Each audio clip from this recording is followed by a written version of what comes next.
These latest headlines from ABC15 are sponsored by Lerner and Rowe Injury Attorneys. One call, that's all. Hi there, I'm Kaylee O'Kelly with your afternoon update from ABC15 Arizona. First, President Biden says America will respond after 3 U.S. soldiers were killed and more than 30 were injured in a drone attack in Jordan.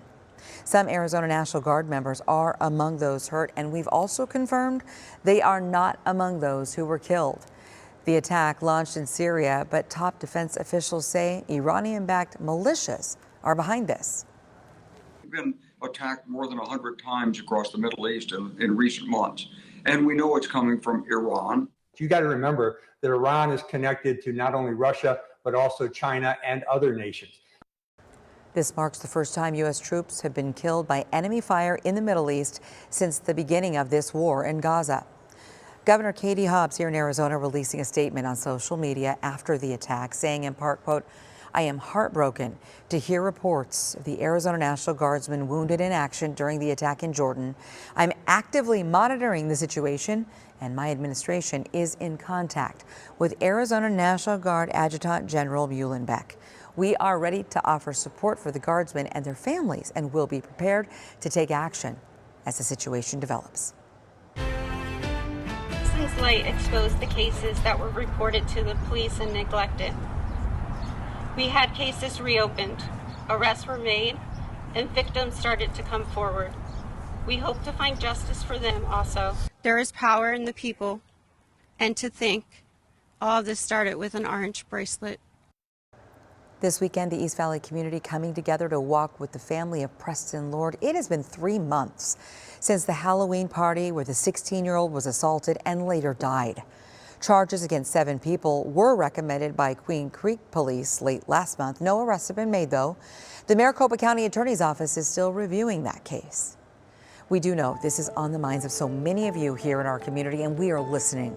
Your observations, your input, they are vital. And that is why we have a new way to contact us about this issue.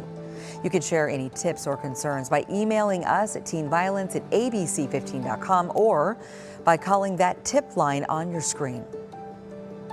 Tax season gets underway today. The IRS is now accepting and processing those 2023 federal income tax returns. And remember, the deadline for filing for most people is April 15th.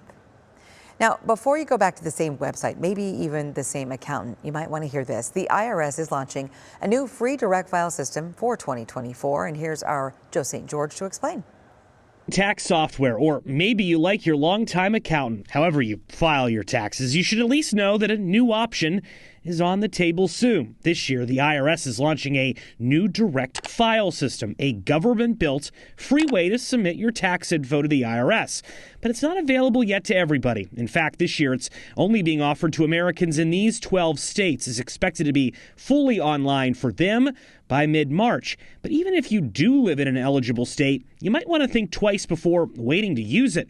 That's because the IRS site, for the moment, doesn't include all credits or deductions. For instance, you can deduct student loan interest, but you can't deduct an electric vehicle tax credit. You can submit a W-2, but if you're an independent contractor, you cannot submit your 1099. Scripps News asked the IRS why it is so limited. Officials told us the new direct filing site this year is just a pilot and is designed to be intentionally small for now. They still believe hundreds of thousands of Americans with simple tax information can benefit from it. Waiting for this new IRS site to launch may be just one reason to wait and file this year. In Congress, there remains a chance of a bipartisan tax bill passing in the coming days, which would impact how much some Americans get back. If you file right now and the legislation passes, it may take longer for you to receive money that you're entitled to. Joe St. George, Scripps News, Washington.